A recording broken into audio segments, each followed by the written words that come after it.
Alright, this first video that we're going to talk about is going to deal with the problem that's going on in our country right now. How many of you have been made very painfully aware of the fact that our economy has been in some form of a crisis for the past 5, 6, 7 years? Yeah. Yes. Okay, and the reason I say that is we've been lulled to sleep. Recently, when you watch the news, who's been hearing all about the government shutdown? Yeah. The debt ceiling, the work stoppages. They're setting us up right now, cushioning us for the big blow that's going to happen. And here's what I want you to understand. It's all political.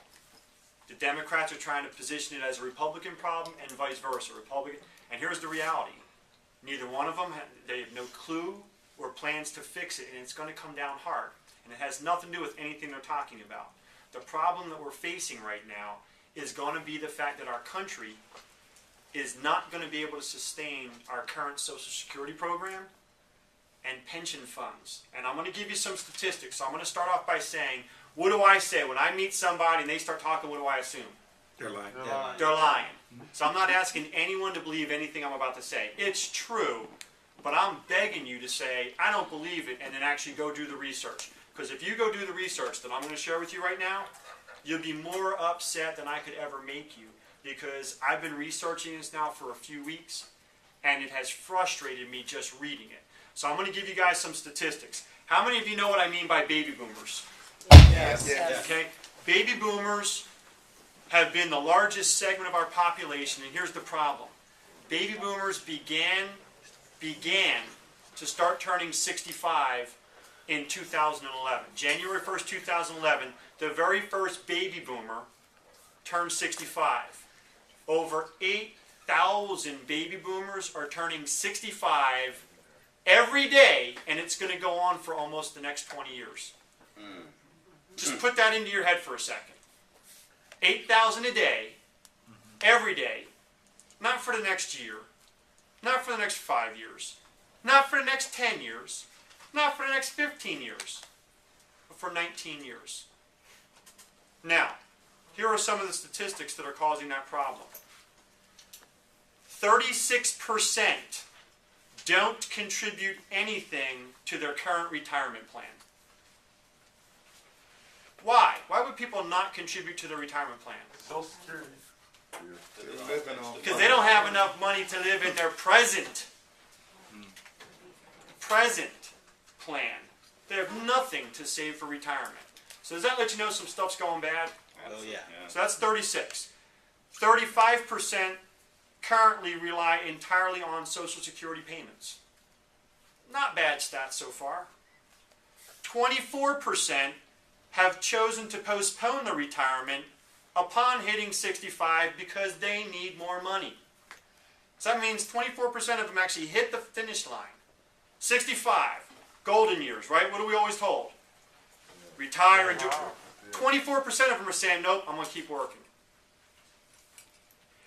70%, you ready for this stat? 70% started to claim their Social Security benefits at the age of 62 out of a financial necessity, even though it locked them into a much lower amount as if they had waited to 65. What would cause 70% of the population to choose an early Social Security benefit, knowing that for the rest of their lives it was going to be much lower than it would have been if they just waited 3 more years? They're free to be around. Need for the money. They can't function at 62. That you're 3 years away from the finish line and you can't live today. Is that giving you guys some idea of how bad it is out there right now? Here's a sobering statistic for those people in California. Baby boomers in California are at high risk because it's been reported that California is $500 billion short of meeting their future benefit obligations. $500 billion short right now. Illinois, where we actually have a market, it's reported that the $33.7 billion Illinois Teachers Retirement Fund is 61% underfunded. Worse than that, it's on the verge of collapse. So you're a teacher in Illinois, you've been working the last 25, 30 years, waiting for your retirement, and they have squandered 61% of what's supposed to be there for you. How's that make you feel? Not good. This is the sobering video, guys. This is the problem video. In the United States as a whole, the U.S. pension obligation is collectively $5.17 trillion, with a T, trillion dollars. But only right now has 1.94 trillion set aside to meet the obligation. Your obligation is 5.17, yet you only have 1.9 set aside. What does that mean? That's the United States. That's across all 50 states, guys. I don't know how to say this other than to say to you that according to all reports right now, and by the way, this is from the Bureau of Labor Statistics, the Census Bureau. This is about 16 different government sites. According to the current reports, the Social Security system is now, today, in 2013, paying out more money in benefits than it brings in. What does that mean? We're not operating at a surplus. We're operating at a deficit. And they're already saying we are 2/3 short of what we owe right now. Why am I giving you guys these statistics? It's our world right now. Yeah. Some of you walk around afraid to talk to people. This is the future for every one of us. Every one of us. Here's the sickest of all statistics. According to, who knows AARP? Yes. According to AARP, they've done a bunch of surveys of baby boomers. 40% of baby boomers have agreed in writing through a survey that they are planning to work until they die.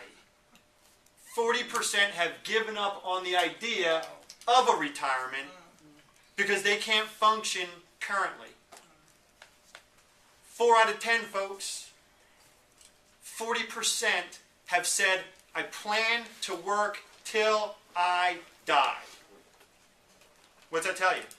Do you have an opportunity? Yes. Not if you don't act like it though, right? Right. This is already the sobering reality everyone is dealing with. Now just so you all understand what I'm talking about, in our lives, I'm only 45, some of you are just a few years older than me, but in your lives, how many times have you heard of cities and states filing bankruptcy? You think I'm kidding about this? As far as I'm aware of, it's never happened. Maybe when they were colonies, I don't know. I don't remember enough about my early history. But in my 45 years, I remember hearing about cities filing for bankruptcy. Detroit. Not major cities. Anyway. Right. Entire states, like California, filing for bankruptcy. Yeah. It used to be embarrassing if an individual had to file for bankruptcy. Right. Now, it's the standard operating procedure for governments. Yes. Right. Why? Because they don't can't have to do pay the debt. anything about it. And here's the news flash. They don't care. Now, for those of you that think this is a joke, for those of you that think, not me, not my friends, how many of you know people today, right now, that have not been earning $100,000 a year consecutively or consistently? Okay, good. So for those of you watching this video, I'm going to give you a statistic now of an extremely high-profile success story. I shared this with some of you in the past, but I want to put it on video. The name is Tom Palome, P-A-L-O-M-E. I urge you to go on Yahoo, put his name in, and research if you think I'm full of crap. Tom Palome is the former vice president of marketing for a little company you may know of called Oral-B. What does Oral-B do? Toothbrushes. You all know they make toothbrushes, so by definition, can we agree they're a fairly large, successful company? Yeah. It's not Chucky's toothbrush manufacturing firm, right? Right. Tom Palome spent his career in senior management flying first class from the United States to the United Kingdom because he was their vice president of marketing. Can we agree a pretty affluent job? Right. Earning significant six-figure income. Right. Actually was responsible for locking in the endorsement with the Olympics. So we're talking about a pretty good dude. Not some schmuck that they were just hoping to get rid of. So this is a success story, yes or no? Yeah. Worked his career, paid off his mortgage, right? That's Yes. American dream. Yeah. Paid off his vehicles, paid off his children's college fund. How many of you guys think that is the American dream? Yes. Right. Worked, retired, had his 401k, got his Social Security, and when he retired, he had $90,000 in savings. How many of you in this room right now cannot even fathom the words $90,000 in savings? I'm not making fun. I'm just saying that today, Yes. I talk to people about a savings account, and they go, "What are you talking about?" What are you talking about? I juggle checks each month to pay bills. I got nothing in savings. So if you got 90 grand in savings, can we say you did something right? Yes. That's after paying off your house. Some of you guys know people that have a double second mortgage on their house. Yeah. They don't own their house. They're never going to own their house. They're high-profile renters to the bank. Yes? Yes. This dude owns his house, owns his vehicles, paid off his kids' education, 90 grand in the bank. Should he be able to enjoy life? Yes. Now here's the reality. He's in great health. How many of you guys think that's a wonderful thing? That's great. Great. Yeah, except when you outlive your money, it's not so great. He's 77 years old now.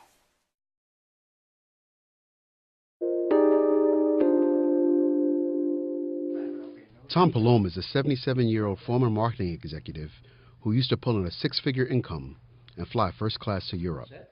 Today, to maintain a modest lifestyle, he works two part-time jobs, one as a food demonstrator at Sam's Club, the other a short-order cook and bartender at a golf club cafe. I make a big $10 an hour, okay? At Sam's Club, I make $7.98 at Rogers Park plus tips. So each job is about $10 an hour. Okay, what I make in a week at these jobs, I probably made in an hour. Okay, during the highlight of my career. I really can't aim that high. Okay, I've got to be logical. All right, and it's always part-time. All right, nobody's going to hire me full-time with health benefits. There are millions like Palome, longer-living seniors who, after spending most of their careers as corporate managers and professionals, realize they can't afford to retire, ever. I had sufficient funds to live a very quiet, sedate life, if you would. I have a golf membership now, okay, that I wouldn't be able to do, all right.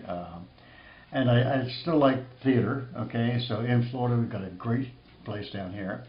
And I go to those, and I have a social life, okay, which I wouldn't have if I didn't work. Right behind this current army is the baby boomer generation, who are turning 65 at a rate of $8,000 a day. They're the first generation expected to fund their own retirements, and many are coming up short. They are coming to us not by choice, but because of necessity. They would much rather be retired, but a lot of them lost money when the stock market turned down a couple of years ago, and a lot of them have lost the jobs that they've held for several years. The median 401k balance for households headed by people 55 to 64 was $120,000 in 2010, which would give these households just $4,800 a year, assuming they withdrew 4% annually. Even the most affluent baby boomers, who earn more than $150,000 a year, don't have the 10 to 20 times their working income investment advisors say they'll need to maintain their standard of living as they age. If I could do over, all right, I would have hired, some sort of financial planning expert. Palome, who earns a little more than $3,200 a month from the two jobs, Social Security, and a small pension, considers himself lucky. His only regret is a lack of good retirement planning advice when he was younger. I never thought I'd live to be this age. Never did. Really. It never dawned on me that I would live to be this old and need money at the same time. For Bloomberg News, this is Emmett Henry. Right now, where do you sit? Do you have $90,000 in savings? No. Is your house paid for? No. I'm not making fun. I'm just trying to. How about your friends and family? The people you're afraid to go talk to, the people you're ashamed to go talk to. Are their houses paid off? No. Do they have 90 grand in savings? No. Because here's what his pension and Social Security give him each month: $1,800. Work your whole life for $1,800. Success or failure? Failure. Success or failure? Failure. Massive failure, yet he's better than 99.9% of the people that you know and love. Why? You can draw it. Something to start with. Because he started off with 90 grand. He started off with a house that was paid for. He started off with kids' college tuitions taken care of. Guys, I'm trying to point out to you that even if you walk away from your job with $90,000, no mortgage, no car payment, no kids, education, you still can't get by in this economy the way things are. Right.